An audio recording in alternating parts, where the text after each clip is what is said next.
what's up, guys? Welcome back to Between the Pylons. I'm John Camacho. Thank you so much for watching. And guys, today we are talking about the New York Jets 2021 draft. This is the draft breakdown for the New York Jets. And guys, just so you know, for what I do in these videos, I do talk about every player drafted in the first 3 rounds. I give my grades and everything at the end. Before I get to that, I will talk about all of the entire draft as a whole. And if you enjoy this content, if you enjoy this video, please hit that like button at any point. And if you think you enjoy more content from me, hit the subscribe button. Very much appreciated. But we'll get right into it. Let's take a look at their entire draft class as a whole. Obviously, this entire draft is going to hinge on whether Zach Wilson is the guy or not. And you know, if anybody who's watching this knows me, you know I'm a huge fan. I just certainly think it's a great pick. But after that, you trade up in the first round to go get Vera, another offensive lineman, the second year in a row in the first round. You gotta love that. Getting Elijah Moore and Michael Carter to help out the offense. Grab two safeties in the 5th round from Auburn and Duke. There, you gotta like, again, another Michael Carter. I think this is the first time ever where two players by the same name get drafted to the same team. Another Michael Carter goes to the Jets in the 5th round. But two safeties makes a lot of sense. You know, you're doing what you can to sign a Marcus May to a long-term contract. As of recording this video, that hasn't happened. You know, obviously, I don't know if that's ever going to happen. We'll see what happens with that. I would think so. You know, you got to think Marcus May. He was the 2nd round pick in the same draft where they took Jamal Adams in the 1st round. So they send Jamal Adams out and get a bunch of draft picks for this draft specifically, and then spend some 5th round picks on safety, maybe just shore up that position. We'll see how that ends up working out. Ends up spending 3 total picks on safety. Got another safety out of Florida State. I'm a Florida State fan. I'm not gonna lie. He was not on my radar for this draft, so we'll see how that one works out. But overall, you see them spend some high value capital early on skilled positions in that wide receiver and running back in the 2nd and 4th round, excuse me. And then the later round picks, you know, they go defense. This is a team with a lot of holes. I think they did a really good job of drafting the core guys that I think are going to lead them through this rebuild and get out on the other side. And listen, if you're somebody who watches me, you know, I talk about 3-year rebuilds. I talk about rebuilds all the time. I'm a big draft nerd when it comes to like value and things like that. And I look at this team like they're not 3 years away from being good. They just drafted their entire core. And maybe this is something I should be talking at the end, but I'm looking at this draft and like I just gotta put this out here right at the beginning.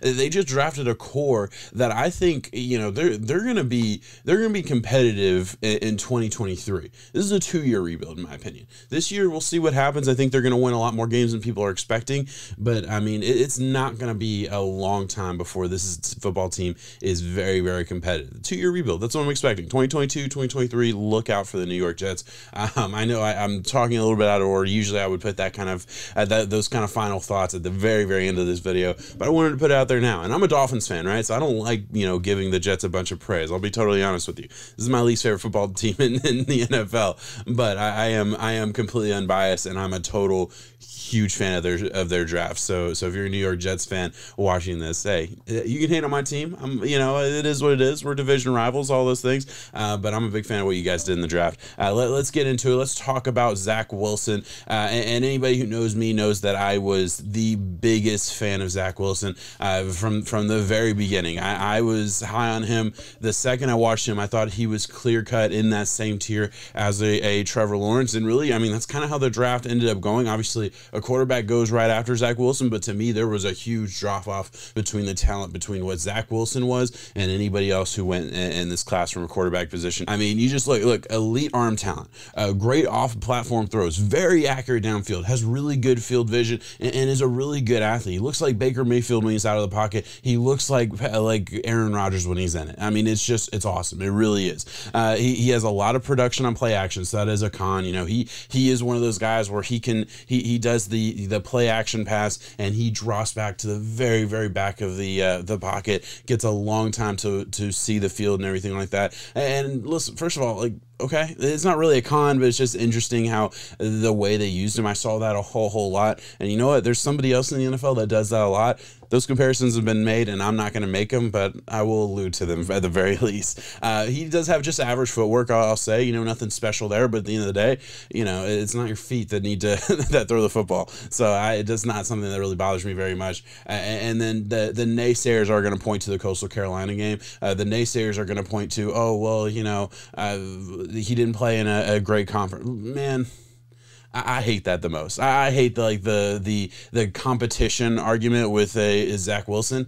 Yeah, first of all, nobody else on his team got drafted, to my knowledge. I mean, you watch the film. You really dive into the film. I'm gonna hop on my soapbox here for a second. So I apologize to Jets fans who are already sold on Zach Wilson, and I'm not talking to any haters right now, but I'm gonna act like I'm talking to some haters here, because you watch the film and you literally watch him throw to guys who are covered down the field and literally 30, 40, 50 yards down the field, throws dimes in their breadbasket, and these wide receivers drop it. I mean, why do they drop it? Because they're not NFL wide receivers. And I mean, you consistently see him making plays down the field, anywhere, at any level. He can make every throw, and putting the ball in people's pockets. Like, literally couldn't have put it in a better spot if he walked it down and placed it in their hands. And does it to players who are completely covered. Like, are NFL open, but not even really NFL open. They're covered, and he makes those plays constantly. Do not tell me about talent, because we can look at Trey Lance, and Trey Lance, you know, never gets, you know, you hear that a little bit too with Trey Lance played in a smaller conference, but I mean, everybody, Northwestern or North Dakota State had players that were better than anybody else they were playing against.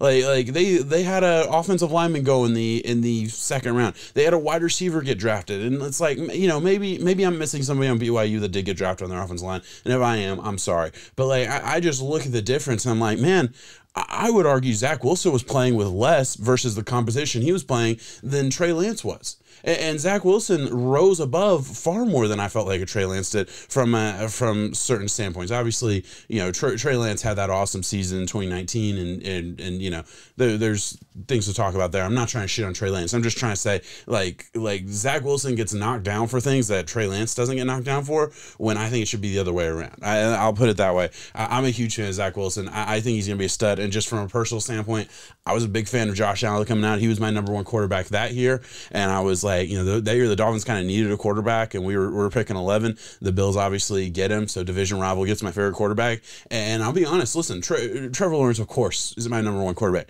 Zach Wilson was my favorite quarterback to watch. Zach Wilson was more fun to watch to me, and part of that is because I've seen Trevor Lawrence for 3 years, and I'm a Florida State fan, so that's like the division rival or conference rival. Not really conference rival now because Florida State sucks, but like, you know, and the other part of it is the novelty of Zach Wilson. I didn't watch many BYU games, so that maybe there were some elements there, but I loved watching Zach Wilson. I freaking loved watching Zach Wilson in college, and I'm going to hate watching him in the NFL because he's going to be awesome. He's going to be awesome for the Jets. I think the Jets got a true superstar. I think the Jets got the guy of the future. I really do. I'm sold.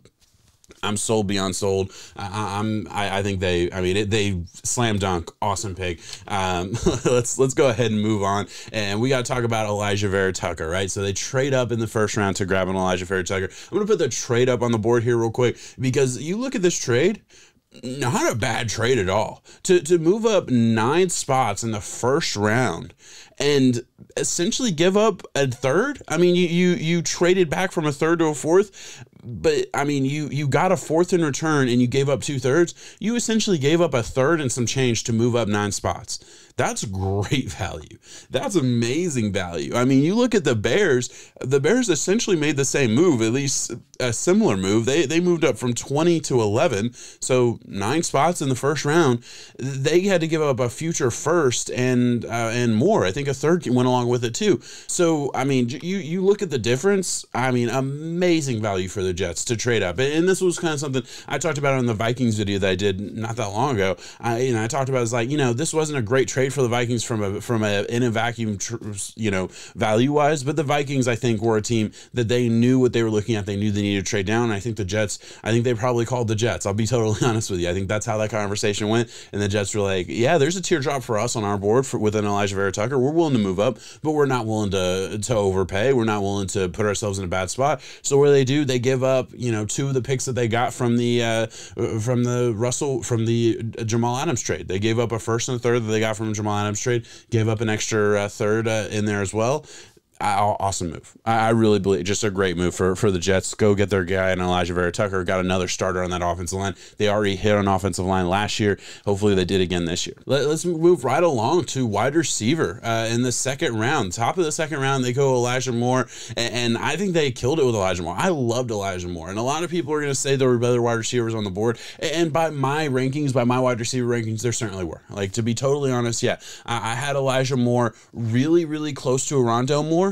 But for me, he was the 7th wide receiver on my board, I believe, right? So I had my top 5, which ended up pretty much going top 5, except for Terrace Marshall, who fell out of it. Then it was Rondale Moore, and then it was Elijah Moore. And Rondale Moore and Elijah Moore were really close. I think the difference was Elijah Moore was healthy. Rondale Moore's had injury issues the past 2 years, and I think they're very similar players.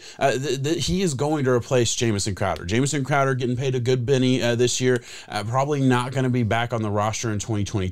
Makes sense that they kept him this year. They could afford it, first of all, and I mean, he is a good player, and there obviously was no guarantee what was going to happen in the second round, so I think that's why they probably kept him. It wouldn't surprise me a bit if Jamison Crowder was a late cut, though. I look at this wide receiver core, you know, I look at Denzel Mims, I look at Elijah Moore, I look at Braxton Berrios, who he didn't really step up this past year, but you know, just thinking about another slot receiver guy who can kind of fit in, I think Elijah Moore is going to be a difference maker there. I really do. I think he's going to be a very good player. I hope they do keep Jamison Crowder, assuming that they're not in a cap situation where they need to move on from him. I hope they keep him so Elijah Moore gets to learn from a really, really good, you know, slot receiver in the NFL. I'm a big fan, man. You look at him as a guy he's, you know, quick, great at catching over the middle. I mean, that's what he is. He catches over the middle so well. He catches in contact. I really believe that's the big thing. He brings the ball in after getting hit better than probably anybody else in this class. I really believe that. You go watch the Alabama game.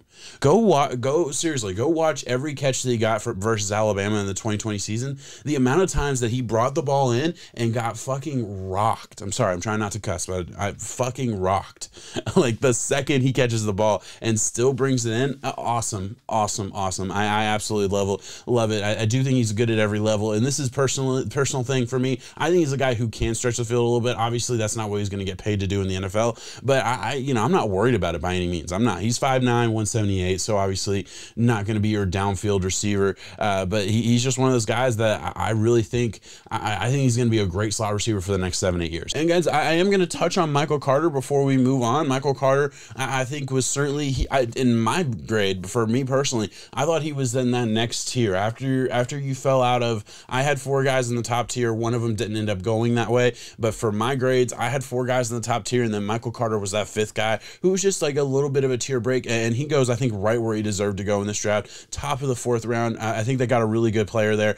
He is going to fit the Kyle Shanahan scheme very, very well, I believe. And he's a little bit bigger. He's quick. He's explosive out of his cuts, which is really good. I don't have a graphic or anything for him. I made all the graphics for the top 3 rounds, so he fell just outside of the 3rd round, so I'm not going to do any of that, but I just wanted to bring him up. I do think that was a really, really good pick as well. Another great player that they got. But let's move on to my final thoughts. So first, let's talk about my best and worst moves. My best move for the Jets, Zach Wilson. Listen, I'm not going to be sneaky here. I'm not going to overthink it. It's Zach Wilson. I love Zach Wilson. I really do. I think he is a generational type of quarterback. I really, really do. I think he's the best quarterback to come out of the draft in a long time, and he's not even the best quarterback in his class. I know you have Trevor Lawrence and all that, but like I've said it throughout the season. I think he would have been the number 1 quarterback last year. I think he would have been the number 1 quarterback the year before. I think he would have been the number 1 quarterback the year that y'all drafted Sam Darnold. I really do. I'm very, very high on this dude. I think there is very, very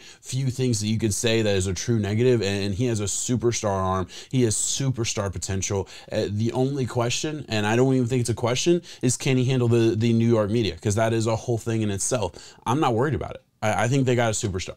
I really do. And as far as worst move, I'm going to go cheesy here. So just be prepared. Breaking a poor Dolphins fan's heart. Like, listen, look at me, guys. I'm a Dolphins fan. We finally see the fall of the Patriots. Tom Brady's gone. The AFC East is up for grabs. Here the Bills come with a Josh Allen. Josh Allen takes the next step. Kind of like I expected. I'm not gonna lie. I called that a little bit last season. Go look at some of my stuff from the pre 2020 season. I was talking very highly on Josh Allen. And then the Jets go and get Zach Wilson, and the Jets are going to end up being awesome for the next 10 years. And I don't think the Dolphins are going to be bad. I really don't. But I'll say right now, at the very best, we got the third best quarterback in the division. And that's if you don't count Cam Newton. And I don't know. It's just sad Dolphins fan over here because the Jets are going to be really good. Congratulations, Jets fan. If you're watching, put it in the comments, laugh at me, give me some shit. I deserve it. You guys deserve it because it hasn't been fun for either of us for the past couple of years. But I think the Jets are going to have a pretty nice turnaround. Moving on to my grades. And I do my grades a little bit different. I break it down into players, trap value, and needs. And I think you're going to like all the things I have to say here. Players, A++. I love all the players they got. Really, you just look at the players they got versus the value on their team and how they're going to fit into their team. Every single player has a clear and obvious fit. Every single player that they got, like I see as an automatic starter, all the way down to, going into the 5th round. I think they got some starters there at safety position. I think they did a really good job there. Moving into draft value. A++. And this is a little bit more detailed. First of all, the trade, which I already talked about, which was great draft value. I'm going to put up another trade on the board. I'm not going to really talk about it, but that was another trade that I thought was pretty good value as well for the Jets.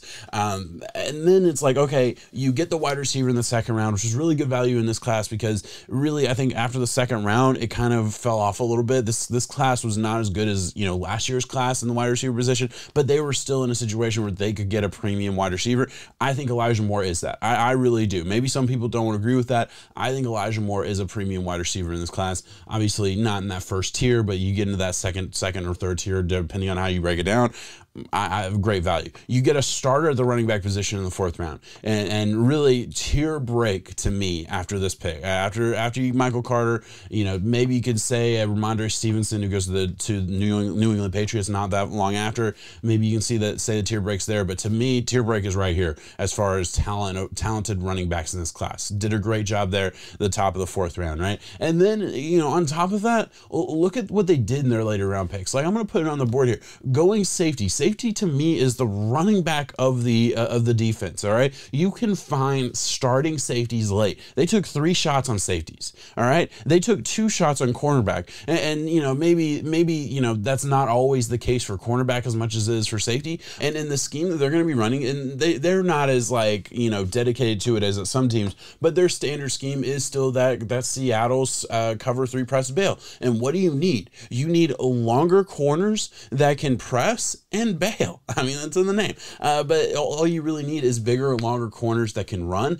Those you can find guys that at least fit that mold and might be able to play in the later rounds. So they find 2 guys in the 5th and 6th round that I think can at least fit their scheme. And again, corners like that in the scheme that they play, it's not as high of a need. It's not as premium of a position as far as finding those guys later on. It's possible that one of these guys hits. I'm not going to sit here and say I watched either of these guys. I'm not going to lie to you. I'm just saying they go DB heavy from the 5th to 6th round. They're literally every player they got from the 5th to 6th round. The 5 guys they got in the 5th and 6th round, all DBs. And I think you're going to find a couple players out there that can play.